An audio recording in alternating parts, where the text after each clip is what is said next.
Hey everyone, Glenn here from rewiringtinnitus.com. So I talk a lot about habituation because I really believe that it's our best hope to find lasting relief from tinnitus. Now it's not a cure, but it's entirely possible to get to this place where it stops bothering us. A place where your brain can start to tune it out like it does all other meaningless background noise. Now, I've also talked a lot about the various strategies that people use to habituate, all of which typically involve changing the way we react to the sound emotionally, which is the obstacle that prevents habituation from happening in the first place. But what I don't talk about nearly enough is the extreme volatility of the process itself. You see, progress is rarely ever linear, and each day is not typically a little bit better than the day before. The habituation process is usually more like a roller coaster. It can feel like you've taken 3 steps forward and 2 steps back over and over again. And experiencing that kind of setback, especially if you've had a string of good days, can be completely devastating, can feel just utterly hopeless.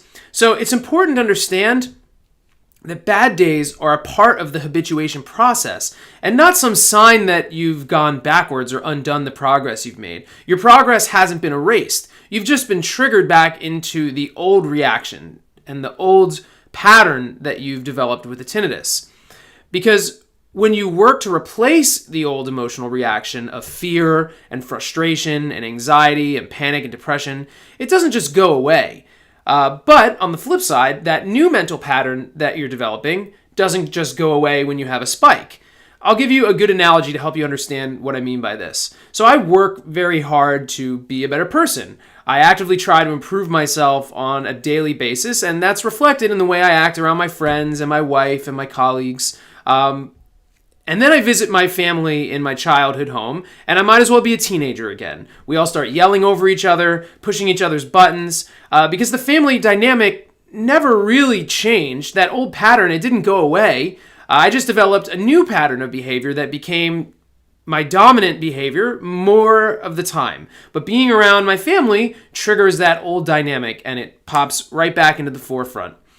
So a very similar thing is happening on difficult days during the habituation process. Remember, the goal of habituation is to create a new emotional pattern, a new emotional response to the sound that enables your brain to tune it out automatically more and more of the time.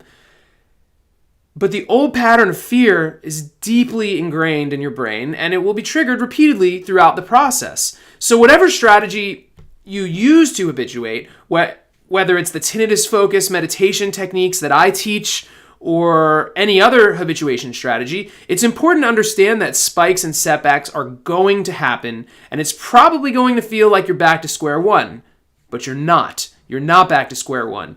The trick is remembering that when times get tough, and remembering that even if you can't lower the volume in the moment, you can always make yourself more comfortable and more calm, because spikes always pass. They always do.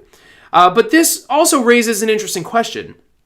With all the ups and downs along the way, how can you possibly measure progress?